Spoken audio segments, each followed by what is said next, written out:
Nucleophilic addition reactions अब जो aldehyde और कीटोन इनको परफॉर्म करते हैं, तो first of all addition reaction में ये होता है कि एक अनसेचुरेटेड कंपाउंड सेचुरेट हो जाता है, यानी उसमें जो डबल बॉन्ड हो, ट्रिपल बॉन्ड हो, वो टूट के सिंगल बॉन्ड कन्वर्ट कर जाता है। और न्यूक्लियोफाइल की वजह से ये एडिशन इनिशिएट होती है, तो इस वजह से न्यूक्लियोफिलिक एडिशन रिएक्शन कहलाते हैं।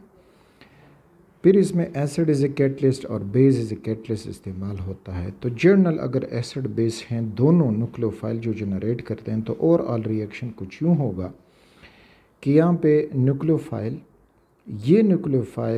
इस डबल बॉन्ड को तोड़ के उसके साथ अटैच हो जाएगा और ये ऑक्साइड आयन, यानी यहाँ पे जो भी कंपाउंड है उसमें ऑक्सीजन के ऊपर एक नेगेटिव चार्ज आ जाएगा।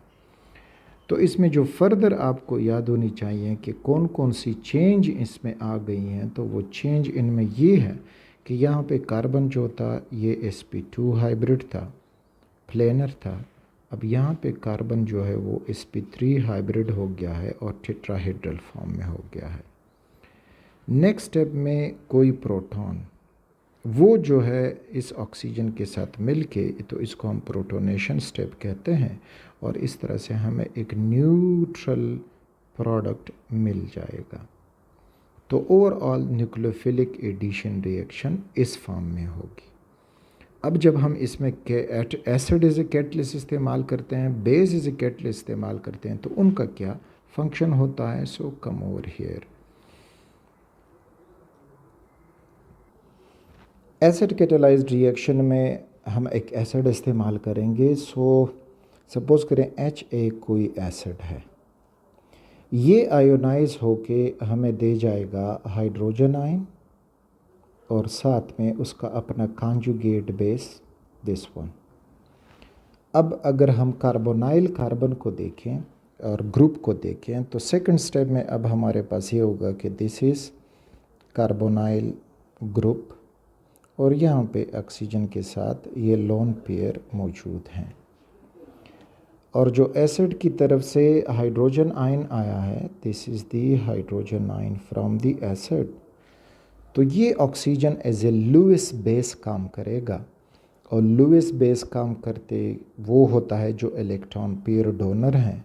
तो अब ये जो है अपना ये इलेक्ट्रॉन पेयर इस हाइड्रोजन को दे के उसको अपने साथ लगा देगा, तो नतीजतन हमें जो प्रोडक्ट मिल जाएगा तो वो हो जाएगा दिस वन, दिए हुआ कार्बोनाइल कार्बन। अब भी डबल बॉन्ड ऑक्सीजन है, उसके साथ अटैच हो गया है H और अब उसके ऊपर वो पॉजिटिव चार्ज मौजूद है। अब ये रेजोनेट कर जाएगा, तो अगला इसका जो रेजोनेटिंग स्ट्रक्चर होगा वो हमें ये मिल जाएगा यहाँ पे। तो अगला रेजोनेटिंग स्ट्रक्चर ये होगा कि जो ये पाई बॉन्ड है ये इधर टूट के इस पॉजिटिव चार्ज को न्यूट्रलाइज कर जाएगा और हमें मिल जाएगा दिस वन कि ये carbon that is positively charge हो जाएगा और इधर सिंगल बॉन्ड O और एसिड का जो प्रोटॉन है वो यहाँ पे अटैच्ड हुआ है। अच्छा, अब ये हमारे पास एक ऐसा ग्रुप मिला जिसके ऊपर एक फुल पॉजिटिव चार्ज मौजूद है, और अब जाके ये फर्दर न्यूक्लियोफाइल के साथ रिएक्ट करेगा। तो इसको ड्रॉ करते हैं, दैट इज़ दी ये हुआ कार्बन जो पॉजिटिव चार्ज रख रहा है और उसके साथ O और H है। और अब जो न्यूक्लियोफाइल होगा फ्रॉम दी अटैकिंग स्पीशीज़, तो ये न्यूक्लियोफाइल है और ये न्यूक्लियोफाइल अब इस पॉजिटिव कार्बन के ऊपर अप्रोच करके हमें प्रोडक्ट दे जाएंगे दिस वन। तो ये हो जाएगा प्रोडक्ट, और यहाँ पे इसके साथ आपको याद हो कि ये H और ये nucleophile that is positively charge. अगला जाके अब हमें जो मिलेगा तो ये हाइड्रोजन पॉजिटिव हो जाएगा और जो ओरिजिनल प्रोडक्ट है वो हमें मिल जाएगा carbon, this is bonded to O के साथ H है, और जो न्यूक्लियोफाइल आया तो वो कार्बन से बॉन्ड हो जाएगा। तो ये हमारा हो जाएगा फाइनल प्रोडक्ट। तो ये ओवरऑल रिएक्शन अब हमें इस फॉर्म में मिलेगा। और एसिड चूँकि एज ए कैटलिस्ट काम कर रहा है तो उसको अपना प्रोटॉन एंड ऑफ रिएक्शन पे वापस अवेलेबल होगा जो उसके साथ रिएक्ट करके वापस एसिड, क्योंकि catalyst chemically remains unchanged in the reaction. अच्छा, अब इस एसिड कैटलाइज रिएक्शन का अगर हमसे कहा जाए तो इसका फ़ायदा हमें क्या है, तो फ़ायदा हमें ये है कि remember acid catalyzed reaction increases the electrophilic nature of carbonyl carbon। जो कार्बोनाइल कार्बन है उसका इलेक्ट्रोफिलिक नेचर इसने बढ़ाया। और हमें फ़ायदा अब क्या होगा कि अगर कोई भी वीक न्यूक्लियोफाइल हो, weak nucleophile can react easily, यानी वो न्यूक्लियोफाइल जो अपना इलेक्ट्रॉन पेयर आसानी से डोनेट नहीं कर पाता, तो अब वो यहाँ पे आसानी से करेगा। क्यों करेगा? क्योंकि कार्बन के ऊपर एक फुल पॉजिटिव चार्ज आया है। इसको यूं यहाँ पे देखें, this was carbonyl carbon having a partial positive charge and oxygen partial negative charge. और जब हम एसिड कैटलाइज्ड इस्तेमाल करेंगे तो फिर हमारे पास ये होगा कार्बन, ये होगा OH, और ये है पॉजिटिव चार्ज्ड कार्बन। और अब यहाँ पे इस न्यूक्लियोफाइल ने अब अटैक करना है, तो इसके लिए अटैक यहाँ पे इजी होगा because a full positive charge carbon is available. तो यहाँ पे इसका हो जाएगा इजी अटैक।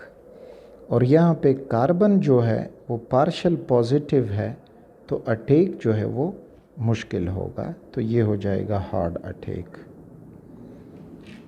ठीक, तो एसिड कैटलाइज रिएक्शन जो कार्बन है उसका इलेक्ट्रोफिलिक नेचर बढ़ाता है। अब ये देखें पार्शियल पॉजिटिव कार्बन है तो ये लेस इलेक्ट्रोफिलिक हुआ, और जब फुल पॉजिटिव कार्बन होगा तो वो हो जाएगा मोर इलेक्ट्रोफिलिक। ठीक, तो अब ये जो सबस्ट्रेट है it is less electrophilic,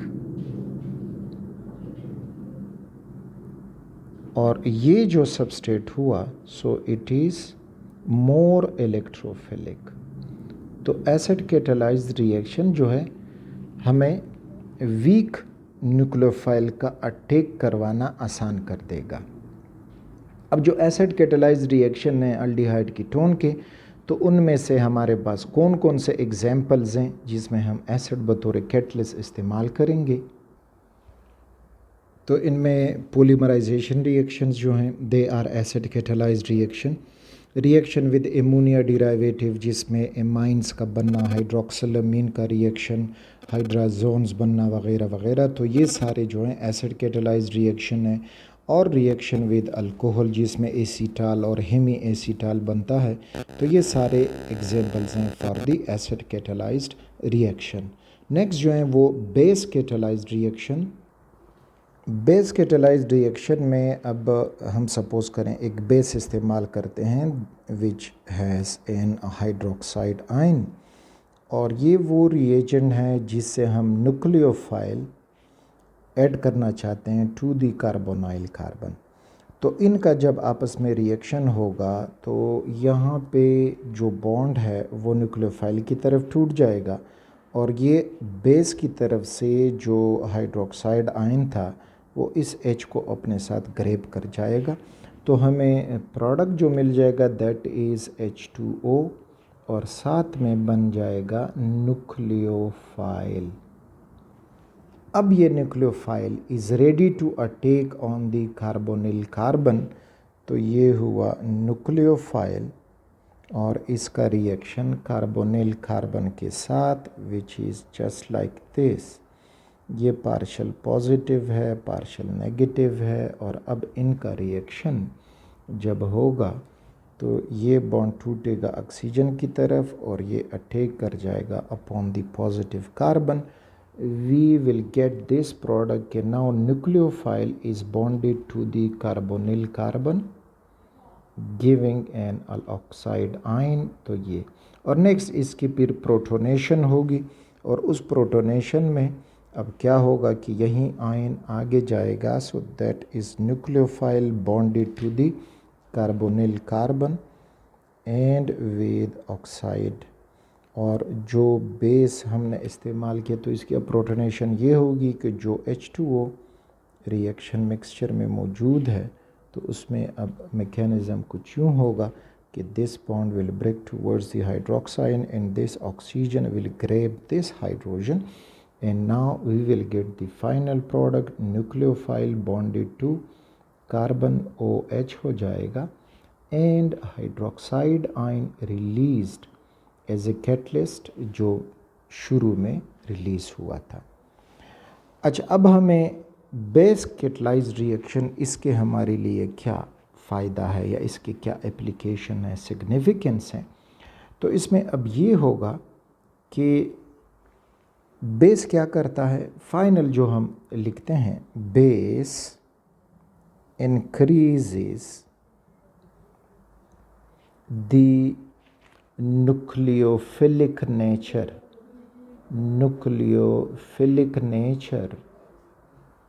of the reagent. जो रिएजेंट हम कार्बोनिल कार्बन के साथ रिएक्ट करवा रहे हैं तो उसमें जो न्यूक्लियोफाइल है उसका न्यूक्लियोफिलिक नेचर बढ़ जाता है. कैसे बढ़ जाता है, यहाँ पे देखें कि ये कार्बोनिल कार्बन या carbonyl group partial positive partial negative. अच्छा, और अब ये हुआ रिएजेंट विदाउट ए बेस और रिएजेंट हमने इस्तेमाल किया है after using a base as a catalyst. This is partial negative full negative sorry now it is full negative and this is partial negative and partial positive. तो अब यहाँ पे जो पॉइंट हमने किया कि भाई न्यूक्लियोफिलिक नेचर, तो यहाँ पे अगर हम इस न्यूक्लियोफाइल को देखें जिसमें बेस ने कैटलाइजेशन नहीं की तो ये पार्शली नेगेटिव चार्ज है. तो अब इसका अटैक जो होगा इस पार्शल पॉजिटिव कार्बन पे हार्ड होगा. लेकिन जब कैटलाइज्ड हुआ तो बेस ने एक फुल न्यूक्लियोफाइल क्रिएट किया with a full negative charge.